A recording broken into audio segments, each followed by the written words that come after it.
من دارم فکر میکنم میگم اگر 100 میلیون تومان آقا پول داشتی چی کار میکردی؟ کی ما؟ آره دیگه 100 میلیون؟ آره 100 میلیون 100 میلیون داشتم یه ماشین میخریدم، یه خونه میخریدم. از این ماشین ها هست که سرشون وازه از اینا. یه خونه بقیه‌اش هم میذاشتم تو بانک که اینجوری مجبور نشیم تو آفتاب کار کنیم. یعنی نمیخوای 20 میلیون تومان از این 100 میلیون تومان به ما بدی؟ من دیوونه هم 20 میلیون شو بدم تو. بابا قرض اصلا امکان گذاشتم تو بانک، میگم نمیتونم دست بزنم بهش. 3 ماه بهت پس میدم. 3 ماه؟ 3 ماه ببین 3 ماه یه دقیقه اینور اونور بشه خودت میدونی. من دارم میگم به رفاقتمون. اینم به خاطر رفاقتمون خیلی عزیزی. بیا 20 میلیونش برات. آقا دست گل در نکنه. خب حالا فکر کن 3 ماه تمام شده، ما اومدم در خونتون.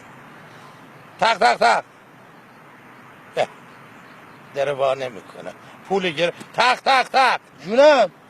بیا بالا بیا بالا نمیام بالا بیا پایین. بیا بالا یه شربتی بزنیم. میگم نمیام بالا بیا پایین. اومدم. چشو داد میزنه. مخلص ابی. مخلص نمیخوام. این پول بردار بیا کار دارم. کدوم پول؟ هم 20 میلیونی که گرفتی 3 ماه گذشته بردار بیا.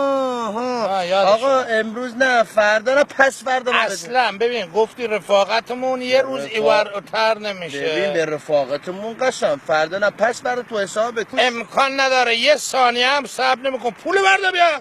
صدات نیار بالا ها. ببین تو صدات برای چی میاره بالا؟ 20 میلیون بهت میگم بردار بیا بالا. دارم سودش بهت میدم. چه سود داده بابا بهت؟ اصلا بیا پایین. میلیون